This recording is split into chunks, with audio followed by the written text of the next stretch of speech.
With purchase, a lot of people still think, and it's weird to me that they still think that 20% down is like the norm, which honestly, it was the norm at one point. 20% down, where it makes sense is where it makes sense.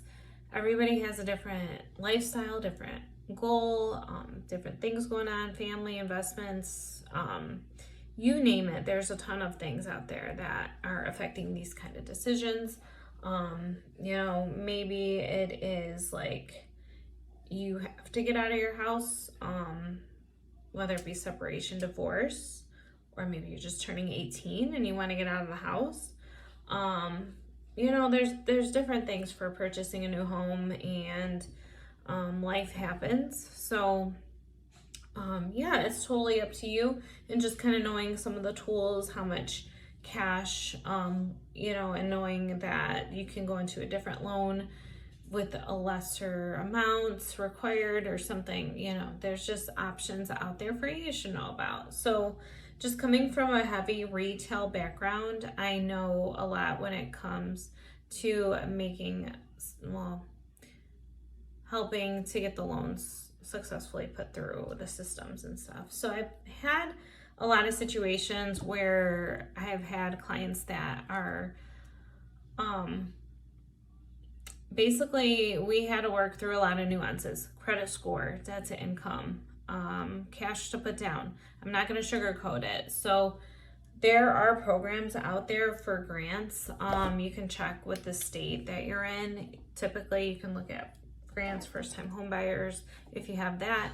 If you are, and then veterans have special access too.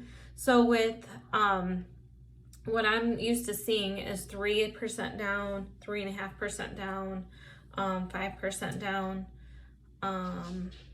I barely ever see 20% down, but it does happen, and a lot of people do it to avoid PMI, which is the mortgage insurance, and also that builds your equity right away, which is also a really great thing too. So if you can do it, by all means do it. Sometimes it's just not the case for everybody. So I just wanted to kind of go over that. But I've helped people with primary homes, investment homes, things like that, and just kind of know what to look for. So hopefully this information is very helpful for you too. So if your lender is not offering those options for down payment, I would definitely ask them, like, is there a way I can put less down, even if it's like 10 or 15%, because what that does is that will cut into lowering also your mortgage insurance. So you might not be paying it for that long. There are ways to get rid of the mortgage insurance. I can go over that in another video. But with mortgage insurance that is on there, it might be okay. You might be okay with a lower payment with mortgage insurance, if it means putting less cash down because maybe you need your cash for something else, or you have to buy furniture, things like that. There's a lot of things that come up, okay? I want to talk about that, but some other things you can ask for, more or less asking your realtor. You can ask your realtor about the max you would be able to ask for. So you can ask for seller concessions. What this does for you is it puts that money towards those closing costs. That way you can kind of eliminate some things, if you have that option too. It's successful. I have had success with realtors asking, and I've had to ask them that we need seller concessions and able to close loans. And in my previous days as a loan officer, what I would do is have a backup plan. So I always had like this plan, but if this doesn't work, or this circumstance is not going through, or this item changes, we can do this instead. Sometimes things turn out for the better. So say somebody had asked a family member for a gift or something, and they had to think about it, but at the end of the transaction, you're getting ready to close. Maybe they want to use it still, like, or the family member's like, hey, I told you could use it, there was a misunderstanding. I don't know, things happen. But anyways, say you get a gift and you want to add that gift into the mortgage loan now, and now that's going to change a lot of things too.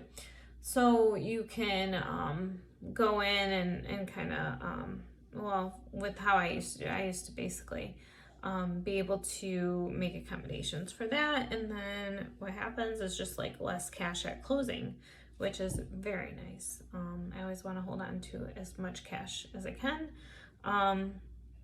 But yeah, don't put your eggs all in one basket by all means. But like I said, evaluate your circumstances, the pros, the cons, envision that budget so you can make the best decision. And other factors that I wanted to kind of touch on as well that might affect things too is appraisals. You know, the home under appraises, you're gonna have to cover that. So with programs, there's different programs out there. Different rates with different programs. Obviously, that has a factor on your payment. Different intricacies that come through the loan that are kind of weaved in with your debt to income, your down payment, your loan to value. So there are other factors too. So these are options that you can ask for and have your loan officer or mortgage loan originator broker kind of evaluate. If it's possible, it doesn't hurt to ask ever, and just knowing your options. And that way you're not like stretched out on a month-to-month basis, or maybe you get the home, but now you don't have anything to put into it because you need cash. So, and you just put that all towards down payment. So, you know, these kind of situations are avoidable. Some aren't, but if you can make it the best situation, that's what I'm looking